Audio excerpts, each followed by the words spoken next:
তিলাওয়াত করেছি। 13 নম্বর আয়াতের প্রথম অংশের মধ্যে আল্লাহ রাব্বুল আলামিন নিজের পরিচয় তুলে ধরতেছে। জোরে বলেন কার পরিচয়? আরো জোরে বলেন কার পরিচয়? আল্লাহ বলে ইন্নানি আনাল্লাহ। চিৎকার দিয়া বলা যাবে কি সুবহানাল্লাহ? আল্লাহ রাব্বুল আলামিন নিজের পরিচয় তুলে ধরতেছে।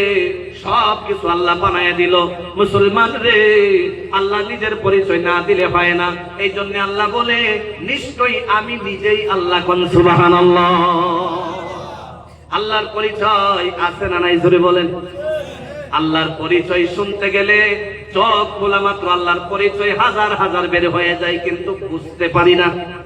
এ মুসলমান, একবার মাথার উপরে তাকায়া দেখেন, আসমান নামে বস্তু আছে না নাই? আল্লাহ রাব্বুল আলামিনের পরিচয় তোমার লাগে।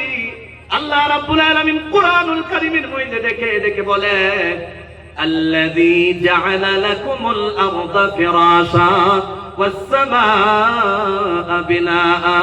চিৎকার দিয়া বলা যায় কি সুবহানাল্লাহ? আল্লাহর পরিচয় আসমানেও আছে না নাই? কথা না কইলে বয়ান হইতো না। আছে না নাই? জমিনে আছে না নাই? আসমানেও যখন আছে, জমিনেও যখন আছে। আসমান দিয়া বললে, একটা দিয়া বললে লম্বা বেশি হবে না, দুইটা দিয়া বললে বেশি হয়ে যাবে। মুসলমান চাইব যত কম টাইমে আপনাদেরকে চাইরা কিছু কথা বুঝাইয়া হুজুরকে দিতে পারে। এ মুসলমান রে, আল্লাহ যে বলছে আসমান, এই যে আসমানটা দেখা যায়, আসমানের দিকে তাকাইলে আল্লাহ পাওয়া যায় কি যায় না? এই যে প্যান্ডেল বানাইলেন, পুষ্ট বানাইলেন, খুঁটি দিয়ে প্যান্ডেল বানাইলেন, এই প্যান্ডেল তো এমনি এমনি দাঁড়ায়া থাকে নাই। কিন্তু মুসলমান, আল্লাহ রাব্বুল আলামিন বলে ওয়া বানাইনা ফাওকাকুম সাবআন শিদাদা। চিৎকার দিয়া বলা যায় কি সুবহানাল্লাহ? আল্লাহ রাব্বুল আলামিন বলে তুমি তাকাইয়া দেখো, আমি তোমার মাথার উপরে আমি আল্লাহ মজবুত 7 আসমান বানায়া দিছি। কোন সুবহানাল্লাহ? যে আল্লাহ আসমান বানাইছে, কই আল্লাহ রাব্বুল আলামিন আছে না নাই? কয় না আছে না নাই? আসমানেরটা ভাবলাম, জমিনেরটা ধরেন। আল্লাহ রাব্বুল আলামিন জমিনের কথা বলে আল্লাযী জাআলা লাকুমুল আরদা ফিরাশা আলাম নাজআলিল আরদা মিহাদা। আল্লাহ রাব্বুল আলামিন কুরআনুল কারীমের মধ্যে বলে, এ বান্দা, এই যে বিভিন্ন ধরনের কৃষি তুমি করতেছো, বিভিন্ন ধরনের গাছ তুমি লাগাইতেছো, এই গাছের থেকে যে ফলনগুলা পাইতেছো, এ মুসলমান, যদি এই জমিনটা যদি সমান না হইতো, লেভেল না হতো, তাহলে জমিনের মধ্যে পানি আটকানো রাখা সম্ভব হতো না। এই জন্য আল্লাহ রাব্বুল আলামিন ডেকে বলে, আমি মনে মনে ভাবছিলাম তফসিলান আজকে কিছু কথা বলে যাব, কিন্তু মুসলমান, আজকের ডেট পর্যন্ত ঠান্ডা ভালো করে আসে না। এরপরে হুজুর আইসা গেছে, 2টা প্রেসার আমার উপরে। কথা বুঝতেছেন আপনারা? মুসলমান ইমানদার, আল্লাহ রাব্বুল আলামিন কুরআনুল কারীমের মধ্যে বলে তোমাদেরকে পাঠাইলাম, তোমাদের পেট নামে বস্তু দিয়া দিলাম, খালি খিদে লাগে না নাই? লাগে না? পাইলে কি সর্বনাশ না? বিয়া বাড়ি গেলে তো সব হত করে লাই নাকি?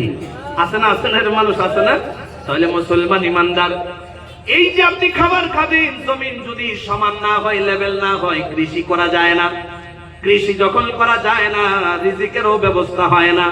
এই জন্য আল্লাহ কুরআনুল কারীমের মধ্যে বলে ওয়া আনজালা মিনাস সামা'i মাআন ফাআখরাজা বিহি মিনাস সামারাতি রিজকাল লাকুম। চিৎকার দিয়া বলা যাবে কি সুবহানাল্লাহ?